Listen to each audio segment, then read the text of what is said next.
pedaringan yang baik, ada yang menjadi istri ember bocor ya. Ada orang kerja gedebok singkel dari pagi, siang sampai malam dalam rangka mendapatkan masukan yang lebih, tapi istrinya Masya Allah tidak bisa menyikapi dengan syukur, sehingga terjadilah besar pasak daripada tiang. Fungsi dari workshop diadakan itu dalam rangka kita memahami diri kita,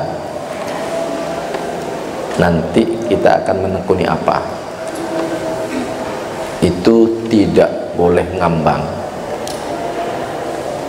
Santri kelas akhir di pondok ini sudah harus punya bayangan jelas profesi apa yang akan ditekuni pada masa dewasa nanti. Jangan pakai prinsip kumahangke. Kalau itu yang dipakai, kamu mau menjadi orang yang punya falsafah toke. Toke berangkat, toke enggak, toke berangkat, kakak berangkat tuh.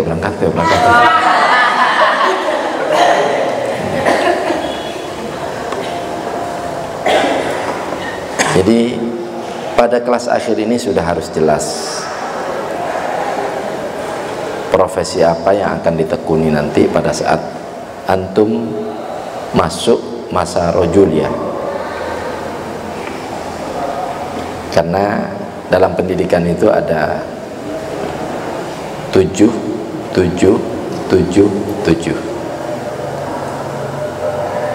As-sab'ul awal, 7 tahun pertama itu lil-la'bi wal hifdi. Anak cenderungnya untuk bermain dan menghafal.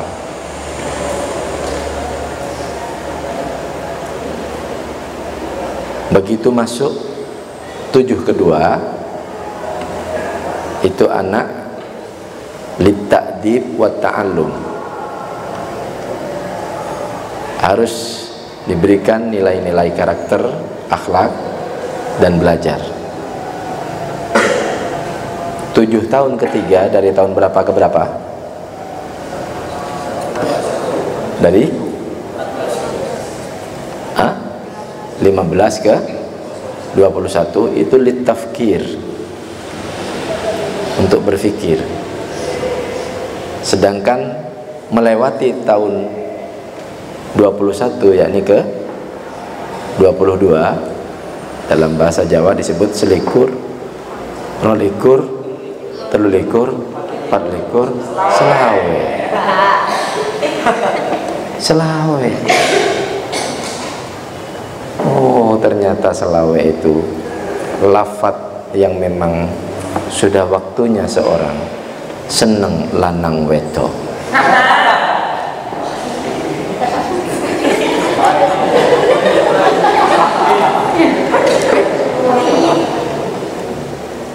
Maka pada tahun 7 ke 4 itu litarwih, silakan mau kemana, dengan tujuan yang jelas tadi. Apa profesi yang akan kita tekuni, dan itu yang dikabulkan Allah, dan itu yang dimudahkan oleh Allah. Ketika ada orang usia segini belum kebayang profesi yang akan ditekuni pada masa yang akan datang, itu langkahnya menjadi nggak jelas. Tahu jelas? Hah? Kata Kak Ghazi, Mu'alim Ghazi, jelas itu kalau dalam bahasa Madura, bu jela engak gelas, besar sekali, jadi jelas. Bujalnya kayak gelas.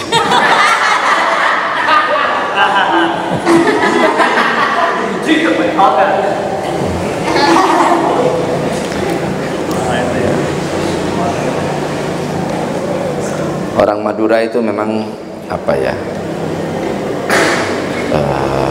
unik ya, unik. Udah capek kerja, kok lihat dokter itu enak banget, datang pasien dapat duit, datang pasien dapat duit. Maka ada salah satu orang Madura nulis pengumuman di depan rumahnya, dokter Ndung Somot, padahal bukan dokter dia. Terus yang menarik apa? Silakan berobat ke tempat klinik kami,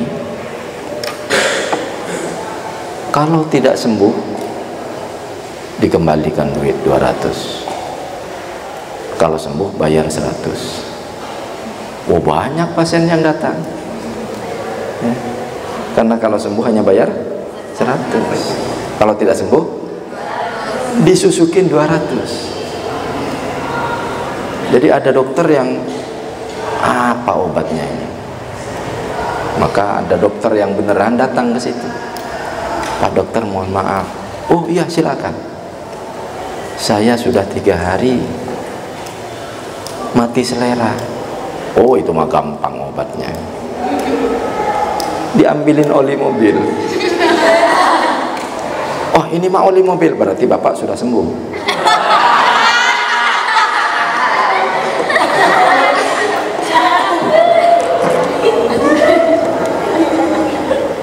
Jadi banyak apa namanya catatan-catatan kecil yang saya catat tentang orang Madura. Antara lain ketika dulu pernah saya dapati langsung di Mekah, dia duduk merokok di hotel, asapnya itu membuat ruangan pengap. Ketika ruangan hotel ataupun gang-gang yang ada di hotel itu pengap, maka ada alarm yang bunyi memberitahukan kepada petugas bahwa di situ ada asap yang berlebihan.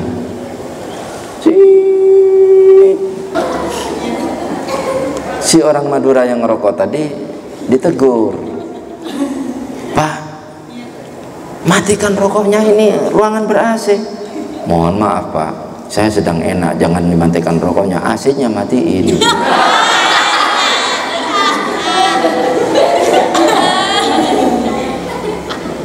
Apa yang kita tangkap dari filosofi orang Madura itu, nggak mau kalah. Itu yang membuat mereka hidup di mana-mana. Gitu. Maka antum juga sebagai muridnya orang Madura harus punya semangat tidak mau kalah, walaupun suatu saat ada kesempatan untuk mengalah. Nah, untuk itu gantungkan cita-cita antum setinggi Sidratil Muntaha ya. Tapi harus jelas. Jangan ditanya, kamu nanti pengen jadi apa? Saya pengen jadi orang yang bahagia dunia akhirat. Kempluk kamu. Jelaslah cita-citanya apa, profesinya apa itu. Nah, itu yang membuat kita bergerak lebih konsis, yang membuat kita bermohon lebih menjurus, yang membuat kita bertindak lebih terarah dan terukur. Satu antum?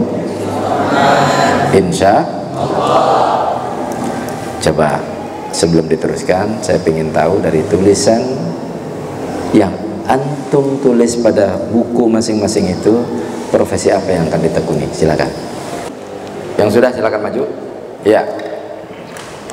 Ma'alim dia, silakan bacakan.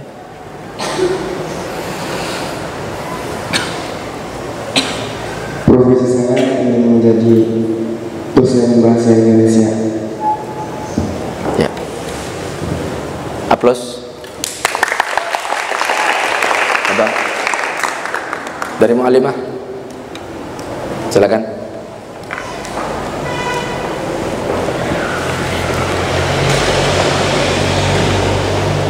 Profesi saya ingin menjadi ahli gizi. Ya? Ahli gizi. Ya.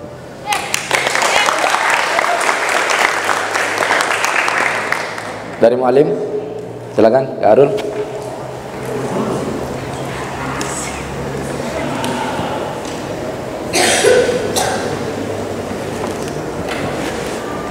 Bismillahirrahmanirrahim. Ingin berprofesi sebagai Ketua Umum Majelis Permusyawaratan Rakyat Republik Indonesia.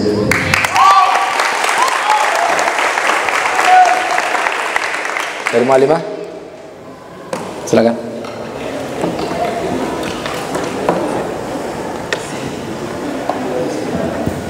Bismillahirrahmanirrahim. Saya ingin menjadi dokter sekaligus hafal 30 juz mungkin bil ghaib insyaallah. Allah, subhanallah ya.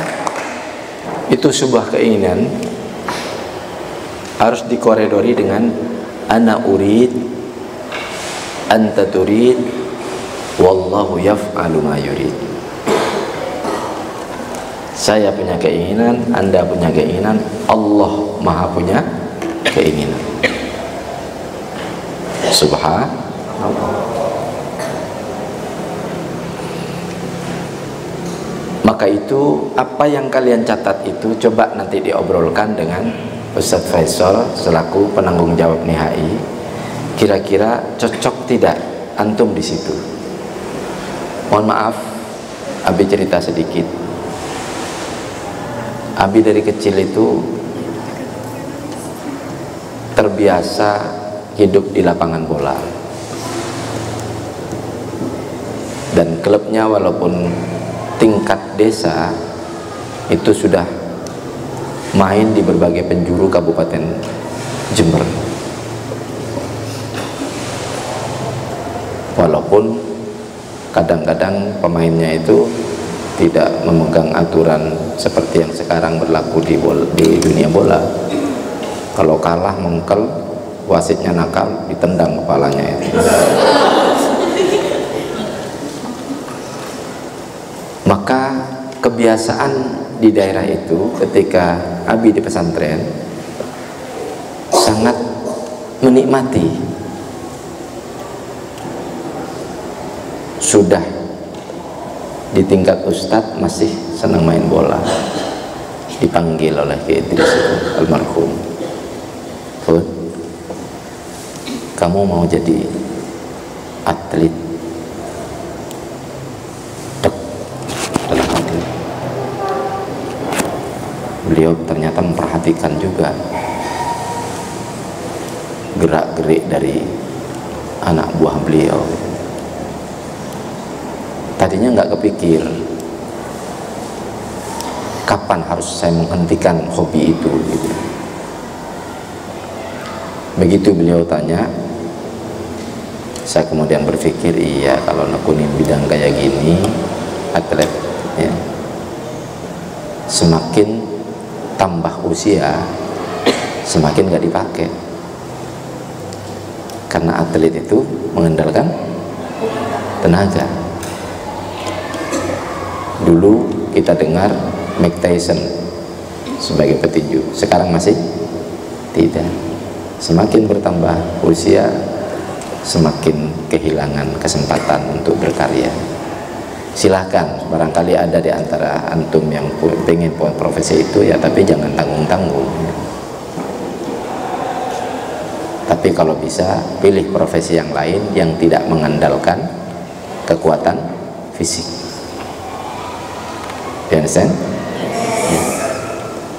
Apa tahapannya untuk bisa mencapai sukses itu? Saya ambil kisah yang diabadikan Allah dalam surat Al-Maidah tentang dua anak Nabi Adam. Di antara antum ada yang sudah hafal ayatnya kali. Watslu alaihim naba'abnai adama bil haqq idh qarraba qurbanan fatuqubbila min ahadihima wa lam yutaqabbal. Ini contoh langkah manusia, yang satu sukses, yang satu gagal. Kenapa Qabil gagal, Habil sukses? Karena Habil itu ketika ngasih sesuatu yang terbaik. Sebaliknya Qabil ngasih dia, tapi yang dia kasih sesuatu yang sudah tidak bernilai. Maka kesuksesan kita itu ditentukan oleh materi apa yang kita berikan kepada orang lain yang terbaik. You understand? Itu satu. Yang kedua, kita ambil langkah sukses itu dari kisahnya seorang nabi yang pernah dipelihara oleh Raja Fir'aun. Siapa? Musa. Dia dipelihara oleh Fir'aun. Kemudian karena tidak sengaja nampar seorang pemuda Kipti, ya, mati. Dan itu sudah Allah kasih isyarat bahwa di tangan Musa itu ada kekuatan yang luar biasa. Ya, belum ada sampai sekarang orang nampar sampai mati, itu belum ada. Ya.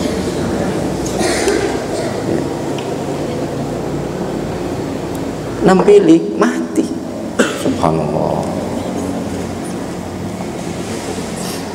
Maka ketika Nabi Musa meninggalkan Mesir karena takut dikisos atau dibalas kematian seorang yang dia tampilin itu, lari sampai kematian, di sana Nabi Musa memberikan sesuatu lagi, bantuan tenaga kepada dua orang anak atau gadisnya Nabi Syuaib, antri ngambil air. Di sana banyak laki-laki, dua gadis ini diam saja di bawah pohon, didekatin oleh Musa. Kenapa kalian berdua di sini? Kami harus nunggu orang-orang itu selesai semua baru kami ngambil air. Dulu sumbernya dua, sekarang tinggal satu. Sumber yang lama tertutup oleh batu yang jatuh dari atas gunung. Batunya itu segede elep. Itu hanya dengan tangan kanan saja Nabi Musa mengangkat. Luar biasa, berarti Allah memberikan tenaga pada tangan Nabi Musa. Apa yang bisa kita ambil dari kisah Nabi Musa ini? Bukan soal kekuatan tangannya, bukan, tapi komitmen beliau ketika disampaikan kepada Musa oleh Nabi Syuaib, kamu harus kerja dulu di sini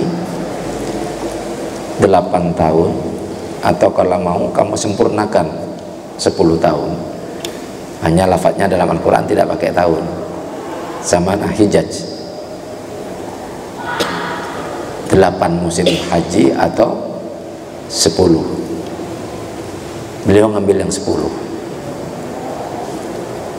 Tuntas kerja itu. Jadi tadi memberi yang terbaik, kemudian memberi dengan waktu yang maksimal.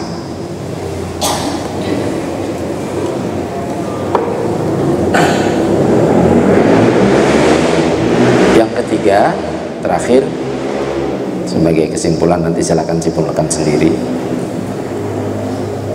Dialami oleh seorang yang hidup pada zaman Rasulullah, namanya Rabi'ah bin Ka'ab al-Aslami. Sering kisahnya Nabi sampaikan, tapi barangkali ada yang lupa, ya ini sebagai tadkirah mengingatkan kembali.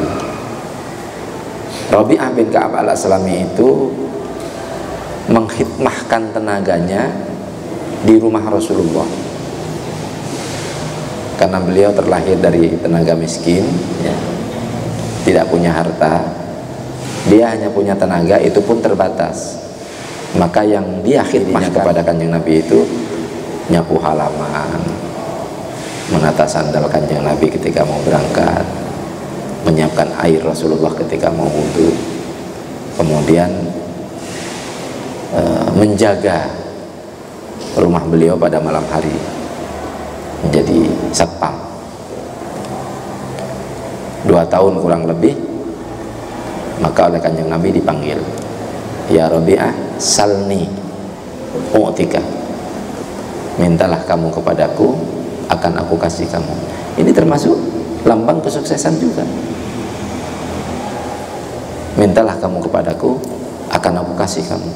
Hampir Rabi'ah itu minta harta, tapi kemudian takut kalau seperti sahabat siapa itu?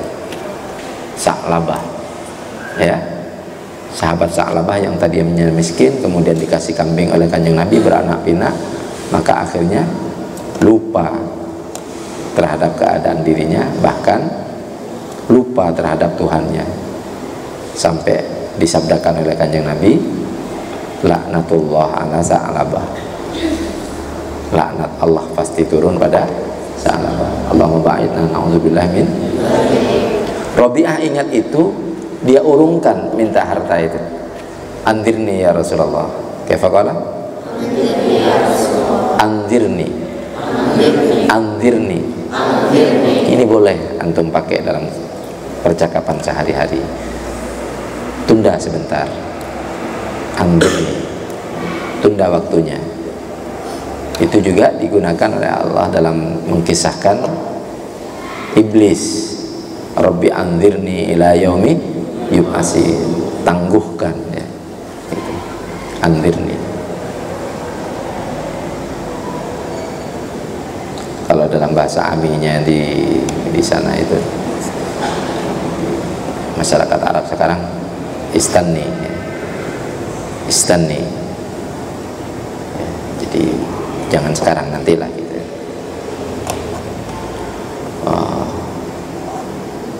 Sehari berikutnya datang, sudah kamu pikir, sudah Kanjeng Nabi, minta apa sok? Saya minta 2. Apa yang kamu minta? Ud'ullah ya Rasulullah ayyaj'alani min ahli syafaati. Kanjeng Nabi, tolong doakan kepada Allah agar aku termasuk orang yang berhak mendapatkan syafaatmu. Masya Allah, Kanjeng Nabi menepuk-nepuk pundaknya itu. Hebat santri MU dia.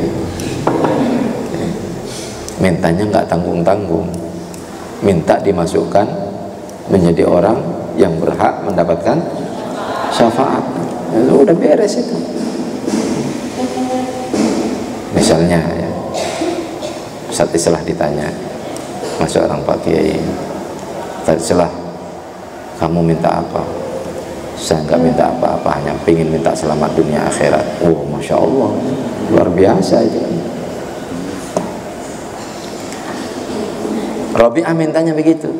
Tadi bilangnya 2, iya ya Rasul. Apa lagi? Murafaqataka fil jannah. Aku minta agar bila ditakdirkan Allah nanti masuk ke dalam surga bersamamu ya Rasulullah. Wah, luar biasa itu. Karena Kanjeng Nabi sudah menyatakan u'tika inni fa'il, saya lakukan itu, dengan syarat inni, tolong aku, kata Kanjeng Nabi, bikasratis sujud, perbanyaklah melakukan sujud. Jadi kesuksesan itu selain kita punya semangat tinggi, suka memberi sesuatu yang baik, dan maksimal kita bekerja, jangan lupa ada sesuatu yang di luar kemampuan kita. Tim Kroasia main bagus, tim Indonesia 19 tahun bermain bagus, tapi ternyata tidak juara 1. Kenapa? Ana urid, anta turid, wallahu yaf'alu ma yurid. ini harus menjadi koridor dalam kehidupan kita, sehingga menghadapi sesuatu yang kita inginkan kemudian ternyata mengalami kegagalan, kita tidak akan masuk ke dunia stres, ya. Tidak akan masuk ke dunia depresi. Kita semuanya akan menyangkakan sadaya-daya, masyarakat semuanya kepada Allah SWT. Mudah-mudahan antum semua menjadi orang-orang yang memahami hal itu, selain punya semangat tinggi tapi juga punya keyakinan bahwa ana urid anta turid wallahu yaf'alu ma yurid wallahu a'lam bissawab. Demikian barangkali yang bisa disampaikan sebagai materi akhir pada workshop ini. Kita tutup dengan bersama mengucapkan hamdalah, alhamdulillahirabbil alamin. Terima kasih atas segala kiprah yang dilakukan oleh para asatidz, terutama Ustaz Faisal selaku penanggung jawab kegiatan NIHAI, juga antum-antum para muallim, muallimah, semuanya punya akses dalam penyuksesan acara ini. Insya Allah kalau kita lakukan dengan ikhlas, semua tidak sia-sia. Wallahu la yudhi'u ajral muhsinin. Allah tidak akan menyia-nyiakan amal orang yang berbuat baik. Alhamdulillah, alhamdulillah, alhamdulillah rabbil alamin. Alhamdulillah rabbil